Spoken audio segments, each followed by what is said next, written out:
Olá, meu nome é Diego Nunes, esse é o nosso devocional. Não se esquece de se inscrever no canal, deixar o seu comentário, deixar o seu like, compartilhar essa mensagem e ativar o sininho para receber todas as notificações.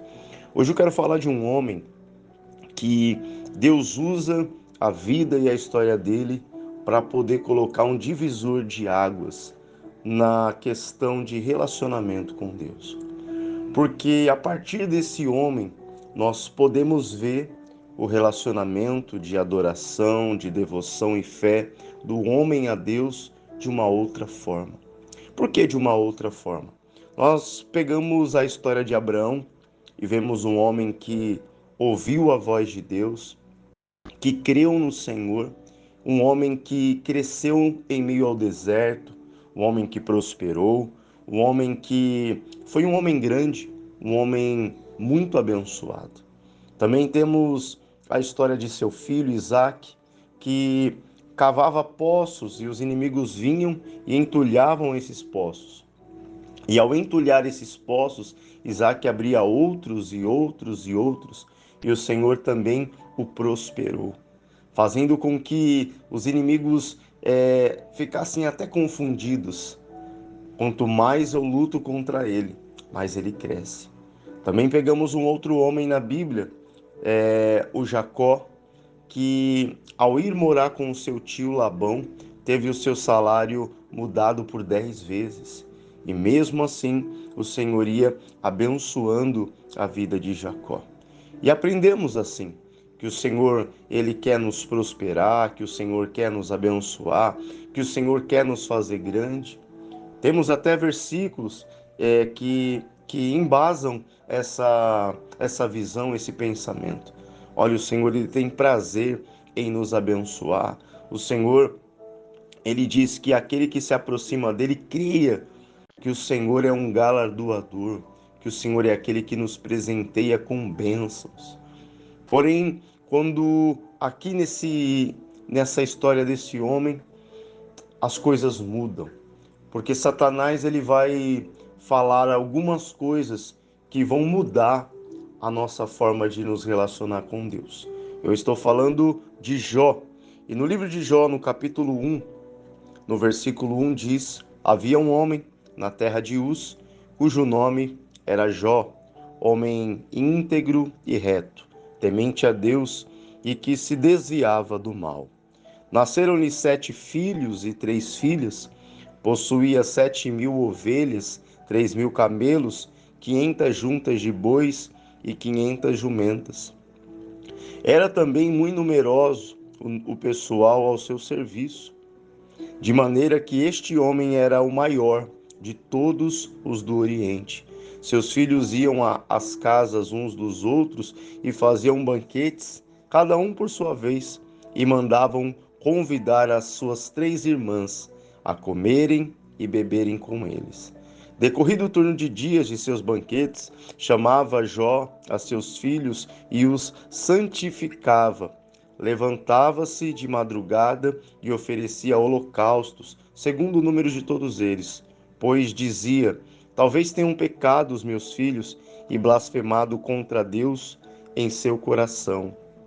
Assim o fazia Jó continuamente. Num dia em que os filhos de Deus vieram apresentar-se perante o Senhor, veio também Satanás entre eles. Então perguntou o Senhor a Satanás: De onde vens? Satanás respondeu ao Senhor e disse: De rodear a terra e passear por ela.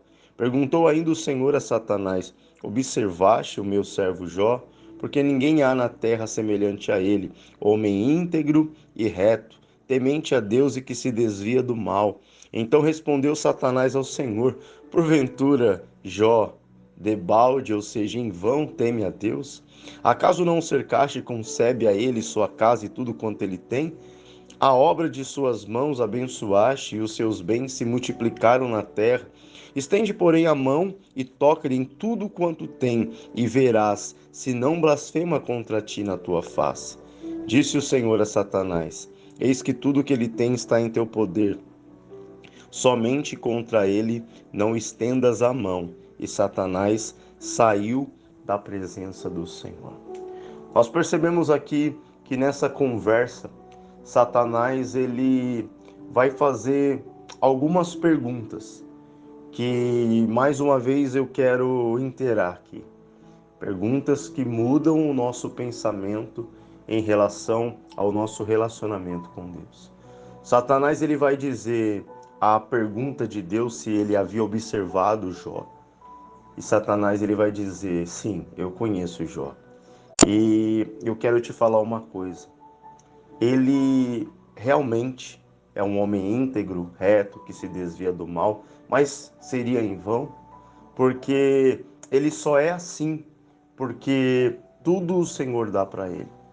Porque o Senhor dá para ele prosperidade, o Senhor guarda tudo que ele tem, guarda a ele e a família dele. E eu duvido que Jó te ame mais do que ele ame as suas riquezas. Eu duvido que Jó te ame mais do que toda a prosperidade que o Senhor tem dado para ele. E vou mais além. Eu duvido que Jó te ame mais do que ele ama a família dele. E o Senhor disse: tudo que ele tem está em tuas mãos, só não toque na vida dele.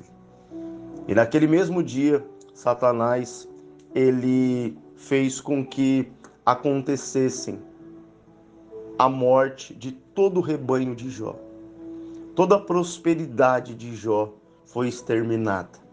E não só exterminou a prosperidade na vida de Jó, exterminou as coisas que o Jó tinha, como também exterminou seus filhos.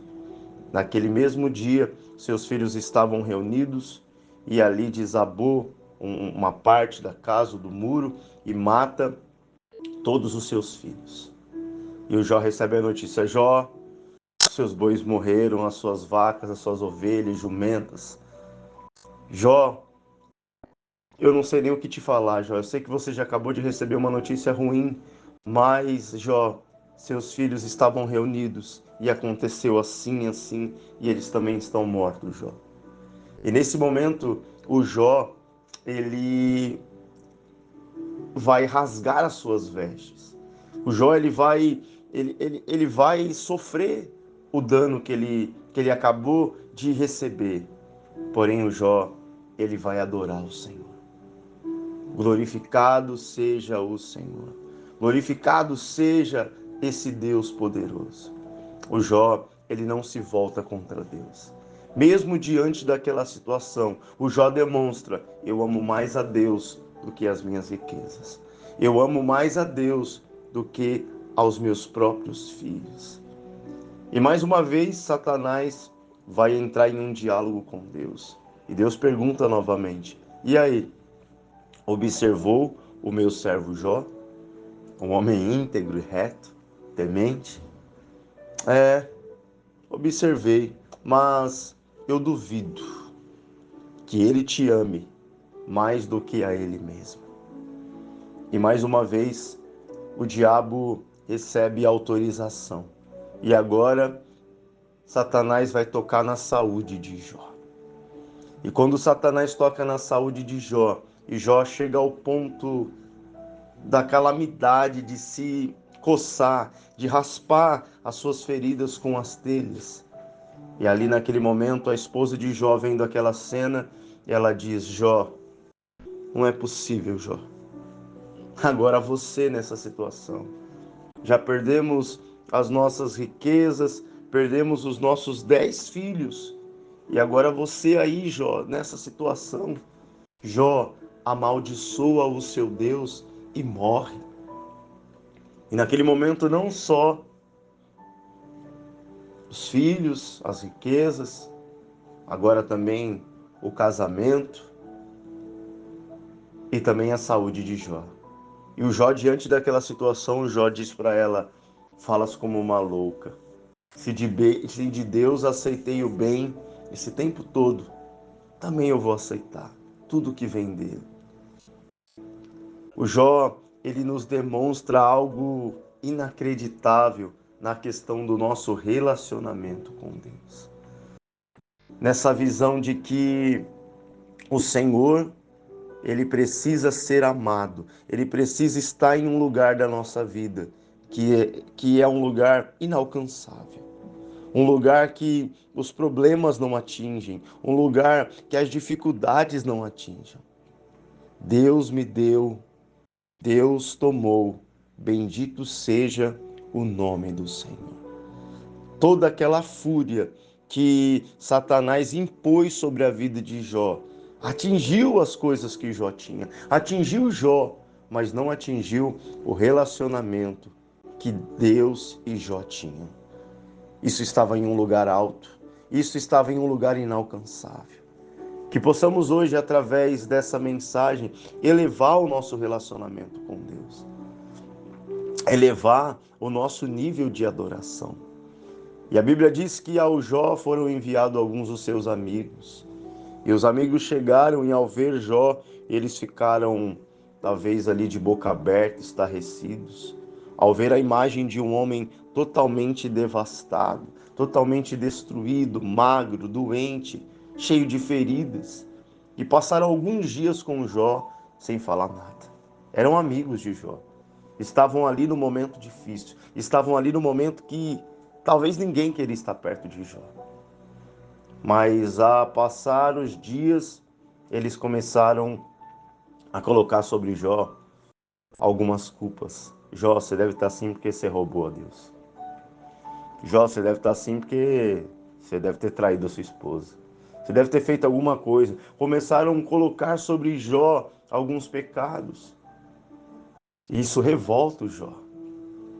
E o Jó, ele passa por um momento de perguntas a Deus. Deus, por que, Senhor? Por quê? Por quê? Não era melhor eu ter morrido no ventre? Não era melhor eu ter morrido no dia do meu nascimento? Não era melhor eu nem ter existido? E Jó começa a fazer perguntas para Deus. E chega um momento que Deus está em silêncio. E quando Deus decide falar, Deus começa a fazer perguntas para Jó. Mas são perguntas retóricas, perguntas que não tem como Jó responder. Jó, onde você estava quando eu fiz tudo? Jó, eu sou Deus. E a Bíblia diz que o Jó, ele vai fazer algo que demonstra muita sabedoria. A Bíblia diz que o Jó fala assim: eu vou me calar, eu vou ficar em silêncio. Diante de tudo isso que eu estou vendo, eu vou ficar quieto, que eu não tenho o que dizer. Não tem como eu contender contra Deus. Não tem como eu discutir com Deus. E aí a Bíblia diz que o Jó fica em silêncio. Mas algo vai mudar a vida do Jó.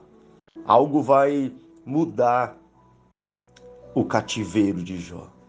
A Bíblia diz que Deus mudou a sorte de Jó quando este orava pelos seus amigos. Tem momentos que você precisa tanto de oração. Tem momentos que você necessita tanto que alguém ore, que alguém interceda por você. E Jó, mesmo diante de toda aquela situação, o Jó, ele vai fazer algo que, humanamente falando, é inexplicável. O Jó vai usar de suas poucas forças, humanamente falando, e o Jó vai dedicar essa pouca força a orar pelos seus amigos. Essa história ela é uma história que nos motiva a entender que nem sempre, às vezes, as coisas estarão bem, mas você estará bem o suficiente para dobrar o seu joelho, ou para levantar as suas mãos, ou estendê-las a alguém e orar por esta pessoa, dizendo: Pai, eu sei que eu preciso muito, mas eu conheço alguém que também precisa. Eu sei que eu necessito muito, mas eu conheço alguém, Senhor, que precisa muito de Ti. E o Jó passa a orar pelos seus amigos, o Jó passa a ser aquele mesmo que orava pelos seus filhos, e como não filhos ele não tinha, mas as orações continuavam. Não oro pela, pela demanda minha individual, mas eu oro pela demanda de Deus. Talvez você desanimou da oração. Talvez você diz: eu não vou mais orar, eu não vou mais sabe? Eu não tenho mais motivos para orar. Os motivos não são carro, casa, trabalho. Os motivos são demandas celestiais. Deus quer que você ore por alguém, ore por alguém. Mas eu estou chateado, ore por essa pessoa. Deus mudou a sorte de Jó quando Jó orava pelos seus amigos. E eu imagino o Senhor olhando para Jó e olhando para Satanás e falando: tá vendo? Falei para você. Ele me ama mais do que as riquezas. Ele me ama mais do que a família dele. Ele me ama mais do que a ele mesmo. E não tem como eu não o abençoar. E a Bíblia diz que tudo que Jó havia conquistado em Deus, o Senhor, ele vai restituir em dobro. Em dobro. O Jó vai ter tudo de volta. Talvez você ouvindo essa história possa pensar: puxa, isso é uma estratégia, então é só orar pelas pessoas. Não. Você precisa ter um coração que ame a Deus. Porque esse não é só uma dica, essa não é um conselho. É a palavra do Senhor que diz: amar a Deus sobre todas as coisas. Amar ao Senhor de todo o teu coração, de todo o teu entendimento. E isso vai levar você ao segundo mandamento. Quando eu amo a Deus, eu amo o próximo como a mim mesmo. Deus te abençoe, que essa palavra de hoje possa ter esclarecido, possa ter entrado no seu coração e ter feito os ajustes, as mudanças necessárias para que você continue de pé. Deus te abençoe e até o próximo devocional.